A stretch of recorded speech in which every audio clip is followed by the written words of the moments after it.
I'm Hemant Mehta, and I'm flying solo today, and you're listening to the podcast for FriendlyAtheist.com.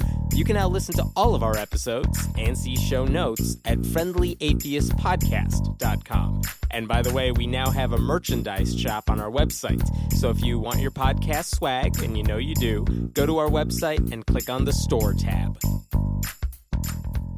Susan Gerbic is a photographer and skeptical activist from California. She contributes to the Skepticality podcast and Skeptical Inquirer magazine.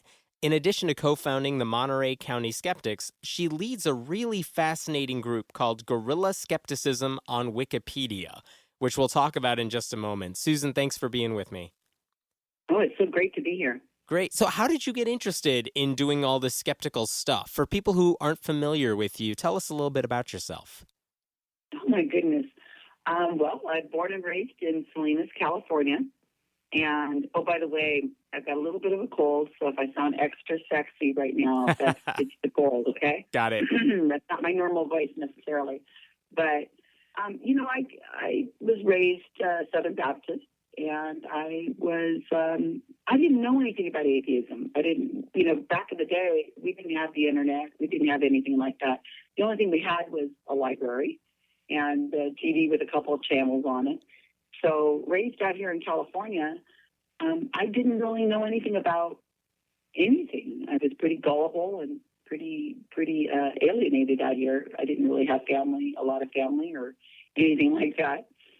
So I'm 53, by the way, so if anybody wants to think back of what it was like maybe 50 years ago back in the prehistoric days, and we all rode dinosaurs to work, That is what Ken Ham says.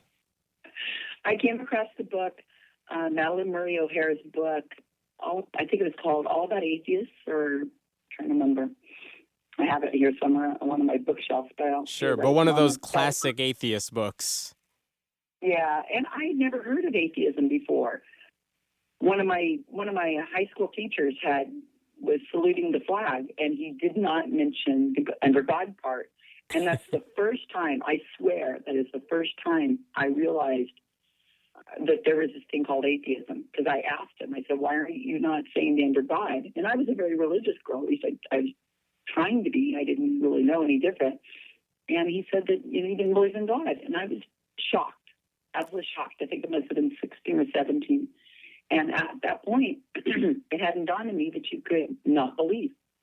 In fact, you had to have a religion. Everybody had a religion, duh, but people had different ones. So after that, eventually I got into, to make a long story short, I got into Skeptical Inquirer magazine. I came across that somehow, and I was hooked. And then I read a lot. We didn't have podcasts back then, but I did whatever I could to get myself some knowledge. And eventually, a long way later, I started attending conferences that I could find that were nearby. I went on the JREF cruise. I went to TAM. I was looking for something to do. It felt like it was my time to step up and do something because I'd been consuming this information for so long that it was time for me to step forward and do something. I'm quite active. I'm a very, I don't know how you want to say it, I'm a very outgoing kind of person. I love people, very friendly. What's really, I find it really interesting that you really got into this with Skeptical Inquirer magazine, because there is a group of people who kind of really got into this through magazines like Skeptical Inquiry, Free Inquirer, Madeline Murray O'Hare's books. And then there was this, while at least for me, there was a time when it seemed like the people who were becoming atheists all did it because of Sam Harris or Richard Dawkins. And when I talk to college students, high school students now who are atheists, they got into it for very different reasons too. They saw someone on YouTube or something, and it's almost kind of nostalgic, sad that I really don't hear anyone anymore who picked up one of those magazines in a library, and that's what's converted them. You know what I mean? Yeah. Well, you got to remember, there was nothing. There really, really was nothing. Anything that was on the paranormal was going to be a pro-paranormal book. It was nothing that you could get other than Skeptical Inquirer magazine. And then later, Skeptic magazine came out and so on. But there really was nothing. So for people in my age group, who are in their 50s, we didn't really have anything. I mean, I think there might have been some rogue books around there, but Dawkins, who was that? That was Right. nobody. I never heard of him. What was it in nobody. Skeptical? What was it in Skeptical Inquirer that you just thought, "Oh, this finally makes sense. Like this is what I believe." Well, it had nothing to do with atheism. I believed in sun signs. I believed in Sasquatch. We didn't call him Bigfoot. We called him Sasquatch because he was in TV. There's a movie, and so Hollywood wouldn't have made a movie that wasn't real. I mean, come on now. So atheism was completely separate from my skepticism and my interest in the paranormal and ghosts and things like that. That was great stuff. I mean, gosh, I love haunted stories and things like that. That was really good stuff. So they were completely separate. Skeptical Inquirer magazine had nothing to do with the atheism. And eventually, when I started finding the community, I think it was with the JREF forum, because this is pre-Facebook. Mm-hmm. That's when you started saying, wait a minute, atheism and skepticism. Okay, I get it. Because I see skepticism as a method, a way of thinking about things. It has nothing to do with a set of beliefs. But sometimes, interchangeably, we do say the skeptic community, the skeptic topic. Right. And when you apply skepticism to religion, you get atheism, essentially. Exactly. Right. So it's kind of most people I know do come to atheism first. That's usually the first thing that's challenged within their set of beliefs. But the skepticism thing just seems to be more my angle. I'm more interested in claims. And atheism, I'm really cool with people being religious. I have lots of religious friends. That's great. That's fine. I see the harm in religion. In the extreme of anything. But I'm not one of those, take all down religion and all that kind of stuff. I'm definitely not one of those kind of people. But if they make a claim, prayer through healing, that pisses me off. Right. Anybody anytime they make any kind of claim that is not substantiated by proof, the hairs on the back of my neck go up. I'm like, wait, okay, it's cool if you feel comfort and that's great. Lovely. More power to you if you feel that that's giving you some kind of solace and you're able to get through things better and meditation, all that. But don't you dare say that you're talking to your dead family or you want to cross over. Because we could talk to our dead, but the dead don't talk back. Right. So that's really got me. My favorite paranormal topic has always been speaking to the dead. That's really, really, really gets me. We call them grief vampires, and they just take advantage of people. And then they add the religious element in there. That's there because once you add religion into anything like that, then your hands have to be off the subject because you're picking on the religion. I'm amazed that that's still a thing that's going on, whether it's through like a crossing over with John Edward, James Van Praagh, whoever it is. I'm surprised that talking to the dead in the way that they do is still one of those things some people believe happens. Well, yeah. I was just in China a few weeks ago, and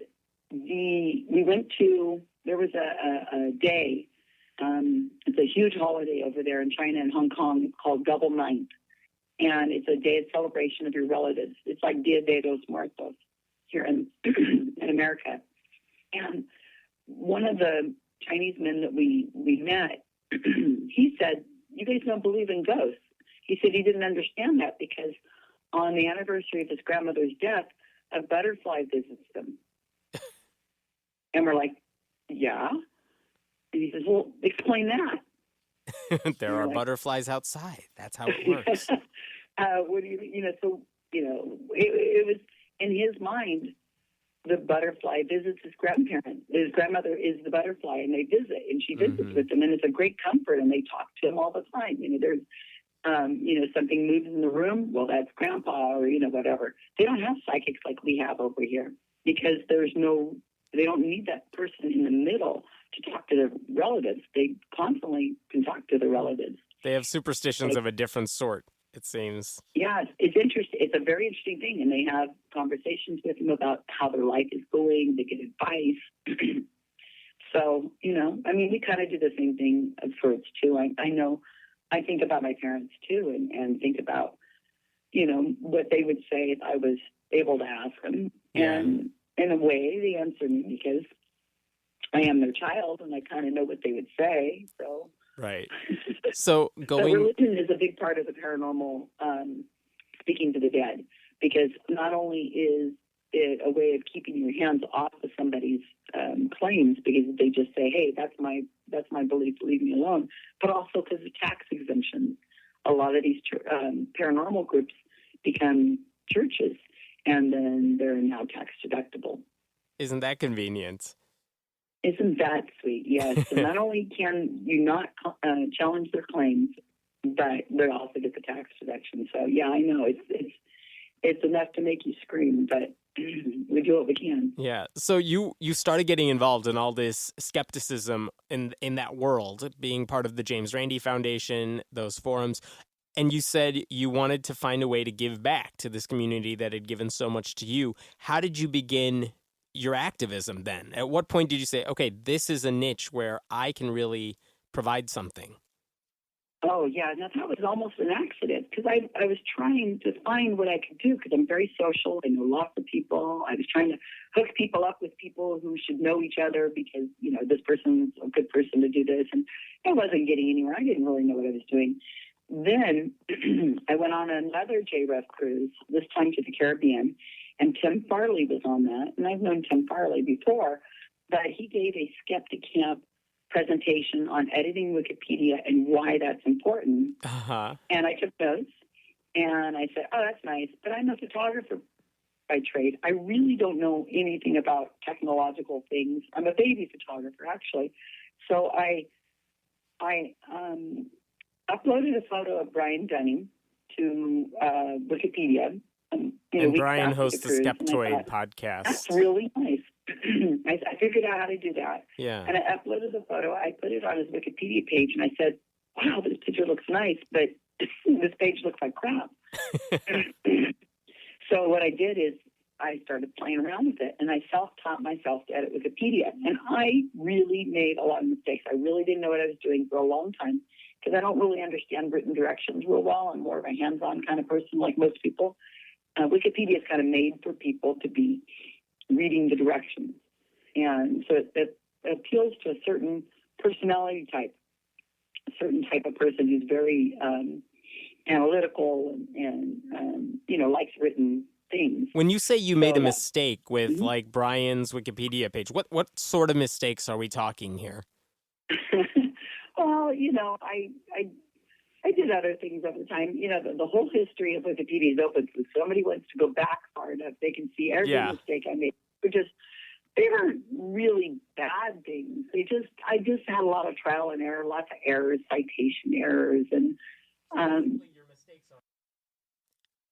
we had a small glitch in the audio right there, and Susan was basically saying that when she's editing Wikipedia, the mistakes aren't really about objectivity. She used to make mistakes maybe on grammar, how to cite something properly, small things like that. So it wasn't anything about, she's adding her own bias into an article on Wikipedia. With that said, I'm going to jump forward to another point in our conversation, and hopefully none of you will even notice there was any problem whatsoever. All right, Susan, one of the questions that I had for you is that I've seen some criticism of what you guys do, which is that, if I own a homeopathy company or I'm a psychic, I see these skeptics coming onto the Wikipedia page for my topic, and they're basically saying, there's no evidence for this. You're basically injecting your opinion into my world. How do you respond to that sort of criticism? Well, it's a great topic because we do get that criticism every once in a while. Usually what happens is the homeopath is criticizing us for putting scientific evidence-based information that's unrefuted by the scientific community into a page on homeopathy. But that same homeopath would probably be giving us a high five if we had, did the same kind of thing to a psychic's page. because they don't like psychics and they know there's no evidence for speaking to the dead. You would think they would all be on the same team. Yeah, so it's okay in one case, but it's not okay in the other. So what we're able to do is when you're putting a citation on Wikipedia, I can't give my opinion. I can only give the evidence. I can only say that this is the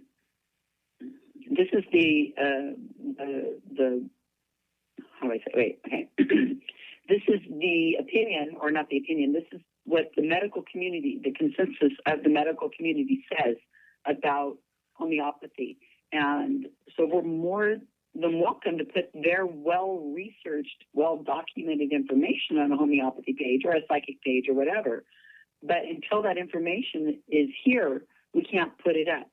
So you're not saying homeopathy is wrong because I say it's wrong. You're saying, the New York Times had an article where a scientist said this, or the journal Nature had this to say about homeopathy, and they're welcome to do the same if they can find that information. But you're saying it is all objective and you can back it all up. Right, and here's a really good example because I'll read one sentence off the homeopathy lead. It says, "The continued practice of homeopathy, despite a lack of evidence of its efficacy, has led to it being characterized within the scientific and medical communities as nonsense, quackery, and a sham." And those are all cited. 6, 7, 8 citations showing each word, like the sham, the quackery, the nonsense, the lack of evidence. So if they have a problem with it, they could take it up with the people you cited because you're just saying what they said. Yes, and the people that we cite have to be notable. I can't say, Joe Smith somewhere says that you guys are full of bullshit. I can't say that. I have to say that, Stephen Novella or the medical board of whatever, the American Cancer Society or whoever it is that has relevance, who's accredited and who has... who's considered noteworthy. Those people are people I can talk about. So I'm giving my opinion to some extent, but through people who have really great reasons to cite their opinion. Now, we could use their homeopaths, but their homeopaths aren't notable. Right. They're citing the guy who has a blog in his basement, who writes his blog from his basement, but you're citing people who have real standing, formal education. They have some credibility. Yeah, some of the homeopaths possibly may have educations. They've got a degree in homeopathy, right? For whatever that's worth, and maybe they have some books out. But everything has like a magazine. You can't just cite a journal because the journal has to be a notable journal. It has to pass some sort of okay, look at it this way. A newspaper is a newspaper, but some newspapers are not notable, like the Inquirer or the Examiner. Right. Those we can't use because those are journalistic rags to some extent. They don't have an editor. They don't have an oversight that we can use to quote. We're looking for citations that are considered journals that have editors. Like Skeptical Inquirer magazine, Skeptic magazine, Free Inquiry, those all have editors, so they're all considered reputable. So what's written in those should have been fact-checked, and they back up whatever the statements are that are in there. So we can use those as notable citations, whereas Answers in Genesis we can't really use that as a site because they're not using the same journalistic integrity and, editing and have an editor oversight on them. Right. I can use Answers in Genesis to say, according to Answers in Genesis, they say blah, blah, blah. I could use that to some extent because we want criticism on the page. Everything we write, we want to try to find a pro and try to find some criticism if it's noteworthy enough. Right. Because we want it on the page because otherwise people will say, well, you didn't look at this study or you didn't look at that article. But if it's on the Wikipedia page and it says, yes, we did look at this article, here it is, and now here's what the critics of that article say, and here's the flaws in the methodology of that, then they can say, oh, Oh, okay. Well, all right.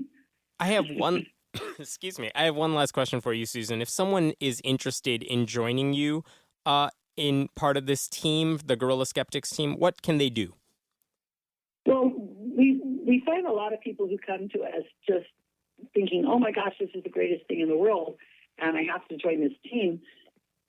But they join in their enthusiasm, and they don't realize that this is something that's a big deal. It's not something you're going to learn overnight. So what I tell people to do now is to go to our YouTube channel, which is GSOW on YouTube or something. I don't want to give everybody the URLs because we want people who are capable of finding URLs without me actually spelling it out for Sure. them. We got to be able to do a little research. So we want them to go to our YouTube channel, and I have many interviews with editors and that I've done, and I really want them to listen to these interviews and learn about what the project is all about. Hear from my editors why they do this, why are they passionate about this, and then those interviews talk about the training, they talk about what to expect, some of the projects we've done. I would like somebody to kind of come to the project with knowledge of what to expect and how to train, and then we ask them to maybe go to our blog, read some of our pages, look at the before and after, and see what we've done, and then write to us at gsowteam@gmail.com and say, hey, I'm really interested in this. I heard about this on the Friendly Atheist podcast. I went and I listened to a few interviews, and I looked at your blog, and this looks like something that I think that I could do. You don't have to have a lot of time, but it is a commitment because the training can take weeks. It can even take months. And then once you're finished and you're trained, then I put you on an editing team, depending on your language. And then once you're on a team, then you work on projects. We're working on a project coming up here in 2016 that's going to be all about books, skeptic books. We're writing Wikipedia pages for books, like we did with your book. And we kind of focus on this topic so we can make a big impact at once. In 2015, our focus was vaccines, and we wrote probably 30 to 40 different pages on vaccines, people who promote vaccinations, anti-vaxxers, anti-vax books, organizations that are pro-vaccination. We did a lot of different things like that, and we try to focus on things, and then people also working on pages that they find interesting to themselves as well. So once you're trained, you can work on anything. But while you're going through training, you work on what I tell you to do because I want you to learn certain tasks. And I'm very detailed, and I'm very hands-on. Well, that's so anybody can learn to edit. That's fantastic. If you can use a computer, you can learn to edit. We will have links to that stuff, at least to an extent, so that they could find it themselves on our show notes for this. Susan Gerbic, thank you so much for joining me. I really appreciate it. Thank you so much, Emmett. Thanks for listening to the podcast for FriendlyAtheist.com. This episode was taped at Cinnamon Sound Studios in Aurora, Illinois, and the music was written and performed by Brad Chagdis. If you like what you're hearing, please consider making a contribution at patreon.com/Hemant, that's He-Man T. We appreciate your support. I'm Hemant Mehta. And I'm Jessica Blumke. We hope you'll join us next time.